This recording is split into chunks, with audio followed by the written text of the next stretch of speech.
Welcome to the channel. Welcome to today's run through of all the latest Manchester United news and transfer updates, keeping you right up to date with everything. I'm Jamie. Before getting into it, smash a like on the video, subscribe to the channel if you are new. Let's jump straight into it. So let's kick off with a bit of an injury update for Matheus Cunha. So Sully Talks has said that Matheus Cunha's injury isn't as serious as first feared after initial scans. Cunha did some light upper body gym work today. United have agreed for him to stay and recover in Carrington. Extent or exact type not known yet. So that's a bit of a update or positive, I think, regarding Matheus Cunha's injury. It doesn't quite say, though, how long he's going to be out. I don't think anyone knows fully yet. But positive, in my opinion, that it's not serious as first feared. But with a hamstring injury, could be a couple of weeks. Might miss the City game. We'll have to wait and see. We've got a couple of weeks now with the international break, where hopefully he can recover. And I suppose they'll obviously do the assessment and all the medical stuff before the derby anyway. But I thought that was positive. Not as serious as first feared, but no specific dates or timescales or anything like that as of yet. Interestingly, though, because I do think we're going to miss Cunha. I think he's been a big player for us so far. He hasn't scored or got the assist, but he's totally. You can see the quality of Matheus Cunha. I think he's just been unlucky a few times, hit the post, and snatched at a couple of shots as well. But I remember the run against Arsenal, and his directness up front, I think, and he's playing out of position as well. I'd much rather see him play as the 10, but as we know, we didn't sign Sekou in enough time, so he needs time to bed in and work on his fitness and stuff. But I do think Matheus Cunha is a quality player so far. We've been a real quality addition. And I said before, I think we're going to be slow burners this season because we need to adapt. And Romeo, Cunha and Sekou, they need time to gel and time to play together. So hopefully we can see a bit more of the players throughout the season. Statman Dave, though, said Matheus Cunha has recorded more carries ending in a shot than any other Premier League player this season, bringing extra directness to Manchester United's attack. And I would agree. But I'd love to see him in that sort of 10 position where he can drop a little bit deeper, get the ball, turn and run at defences, because I think that will cause panic. I think with Sekou running in behind and in Mbeumo's movement as well, I think it's going to stretch the play, and I do think we will be a little bit better in that formation. But obviously the question mark is what happens with Mason Mount. Mason Mount started the season really well as well, so it's a bit of a headache, I think, going forward. But that's what I can't wait to see, like everyone's settled in form and see what we're actually like, because the biggest problem we've got so far this season and from last season as well is still goals. We're creating far more chances. I think we're number one in terms of touches in the attack and penalty area. I think we're actually number one in the league for expected goals. And in terms of the attacking stats, very impressive so far. It's just we're still lacking that sharpness. We still can't put the ball in the back of the net, which is very, very frustrating. But hopefully that will come with a bit more form, confidence, a bit more rhythm, a bit more getting to know each other up front as well. But yeah, hopefully not too serious, and we can get to see Matheus Cunha back soon. But give us your thoughts on that in the comments below.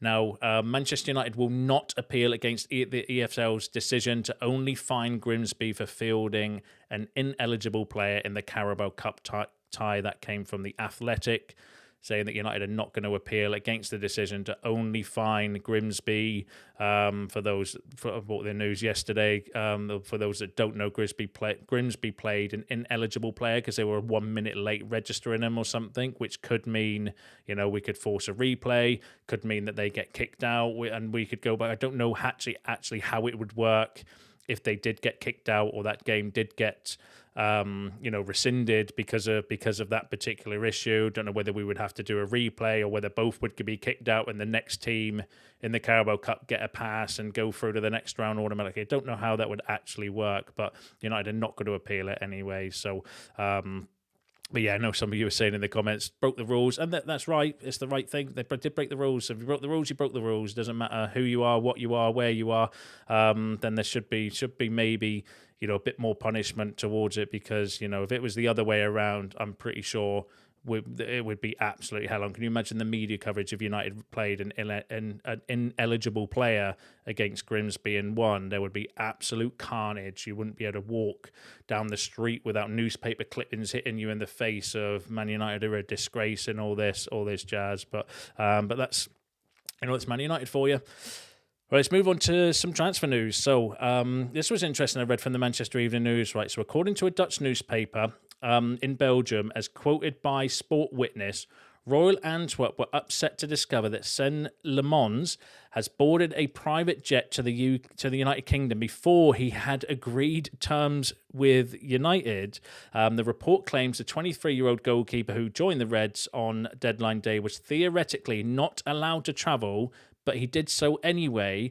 It said that there was some resentment with the club having travelled without their approval. Antwerp finally reached an agreement with United when Lammens was airborne. So, fair play. There was rumours actually that Aston Villa had made a bid and had a bid accepted for him as well. So whether he was just like, well, sod it, I'm just going to fly to England and see what happens while I'm mid-air. But fair play to him just for, obviously trying to force the move through. We have heard he wanted to come to United, and his interview saying the same thing as well. So fair play. He's just thought, sod it, I'm going to get on a plane and fly to England while you two sort your shit together. Landed, did his medical, signed. Nuts. I thought that was really interesting. But interestingly, there's been an update on Onana. So Manchester United could sell Andre Onana to the Saudi Pro League in order to reshuffle their goalkeeping department. Ruben Amorim may still be able to sell the Cameroon international within the next month, as the transfer deadline in Saudi Arabia is not until 23rd of September. That's a typo by me. Is open until the 23rd of September. So, that was more of an opinion piece I felt from Peter O'Rourke, who's fairly decent. Can be a bit hit and miss, though, to be fair. But suggesting that United could still sell Onana to the Saudi Pro League, but could have, would have, should have. We know that the Turkish League and the Saudi Pro Leagues are still open, so we'll wait and see how that plays out. We also could get some movement on Tyrone Malacia. Is still expected to leave by the end of the international break. If no move materialises, he will likely be reintegrated into the first team.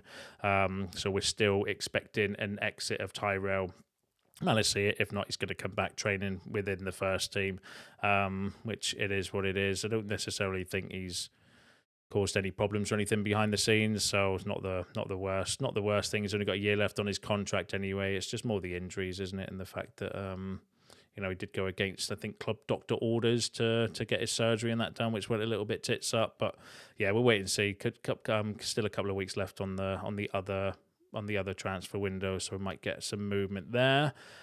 Now, Miguel Delaney, who's good, said that the end of the window, of course, means the start of speculation for January, mostly due to the business that didn't get done. Manchester United still want a midfielder. Expect United to go back in for Brighton's Carlos Baleba, although some insiders have wondered whether a deal could be done for Chelsea's Romeo Lavia. Let me know in the comments, what do you think about that as an alternative or a midfield shout to bring in? Lavia is a player that I would have absolutely taken when he was at Southampton before he went to Chelsea, but I wouldn't touch him with a barge pole now. His injury record is horrific since he signed for Chelsea. There is absolutely no way I think we should be doing this deal. We always come off worse with transfers when it comes to Chelsea as well. We should just avoid them like the plague.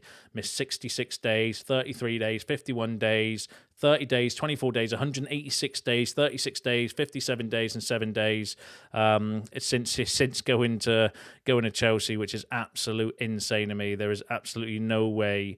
Like, that's a Mason Mount 2.0, isn't it? It's got an absolute red flag written all over it going for Lavia. As good as a player as he is, I think he would actually be a good profile of player to bring in.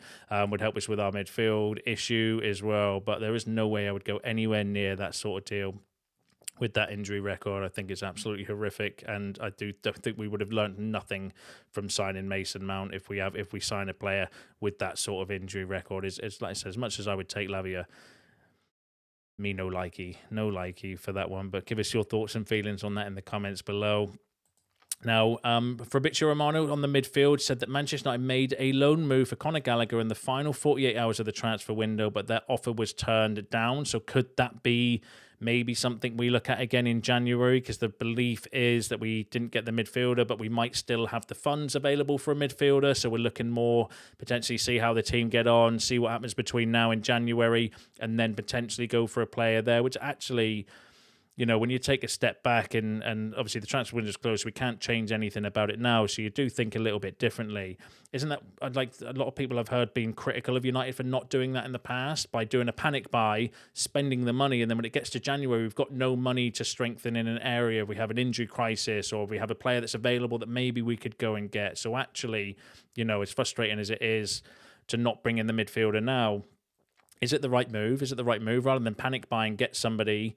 Obviously, we're going for Conor Gallagher on loans, which would have been relatively cheap, apart from the loan fee and wages and stuff. But it's not like we panicked and bought Casemiro at the last week of the transfer window after losing the first 2 games of this season for £60 million and 350 grand a week, and then not being able to do anything in January because you've massively overspent and spent all your budget at that time. Who knows? Well, only time will tell whether it's the right or wrong decision, and only results will tell that as well. Because if we go on and do well between now and January, then it was the right decision. But if we're absolutely sucking and we have a gaping hole in our midfield and we're losing games because of that, then obviously it was the wrong decision to do that. But we'll have to wait and see. But give us your thoughts on Conor Gallagher. Would that be maybe someone you would like to see United go for again in January? Whether we will or we won't, who knows? But interestingly, I wonder, because it was a loan deal, I wonder if it was linked with Kobbie Mainoo maybe going out on loan, because obviously we know he wanted to go out on loan. Chris Wheeler was saying that Napoli were at the forefront of the pursuit for Kobbie Mainoo, hoping to unite him with McTominay. Roma, Marseille, Tottenham, Aston Villa and Everton are among other clubs that have inquired as well. So there was clear interest in Kobbie Mainoo at the end of the transfer window to go out on loan. So were we potentially looking to do it? Were we maybe looking to bring in Conor Gallagher on loan and then loaning out Kobbie Mainoo? Or were we looking to loan in Conor Gallagher anyway as a stopgap to go for a Baleba next summer? I know some of you have question marks around his start of the season as well, but it gives us a bit more time to see how he performs this season. And then either that could have been £100 million dodged, or is he going to increase his value next year, or can we get him cheaper as well? Because I know he's not started the season fantastically as well. But yeah, give us your thoughts on that in the comments below. Sticking with the midfield, though, one player that could be the solution in the long term, Sekou Kone. So Sekou Kone is now the 6th choice midfielder at first team level, possibly 5th, with Mason Mount better in an attacking role. Kone will likely gain senior squad experience and could debut this season. That came from Rich Fay, who's decent. And this was in the Manchester Evening News, saying there's also a belief that Sekou Kone could have a first-team impact before the end of the season. Kone did not play a single minute during the United States tour, but staff believe he could eventually contribute. It seems doubtful Kone will make any impact in the first half of the season, though. The youngster has been on the cusp of the first team and needs more time in training to make a solid case to Amorim. So the Manchester Evening News and Rich Face suggesting that maybe Sekou Kone could be one that we could bring through and introduce. But again, I think the fact that Amorim ignored him in pre-season says it all around how he feels about the player and his readiness for the first team. I remember back to the post-season games. Do you remember the end of tour games that we played? And I thought Kone was really good in the appearance that he made on there as well. So I do think there's a player in Kone. So, but is he quite ready? Clearly, Amorim thinks not, because, like I said, didn't play a single minute in pre-season, even though he went on the tour and stuff like that as well. But we'll have to wait and see. So it could be potentially one to break through and somebody that could come in and provide a little bit of cover. Problem is that we don't have that many games. That's the annoyance of being out of the Carabao Cup so early and not appealing the decision and maybe getting back in the Carabao Cup, is that would have maybe given the opportunity for youngsters to get a few minutes under their belt as well. Although with the first team squad that we've got, even then, I think Amorim would have maybe played Ugarte and Mainoo like he did last time. So his minutes still might be limited as well, but one to pay attention to. One that I do think's got a I think there's potential in Kone anyway from what I've seen of him in the reserves so far. But give us your thoughts and feelings on that in the comments below. Give us your thoughts on all the other topics discussed in today's video. That's you all up to date with the latest news and transfer updates. Smash a like on the video on your way out. Subscribe to the channel if you are new. See you in the next one.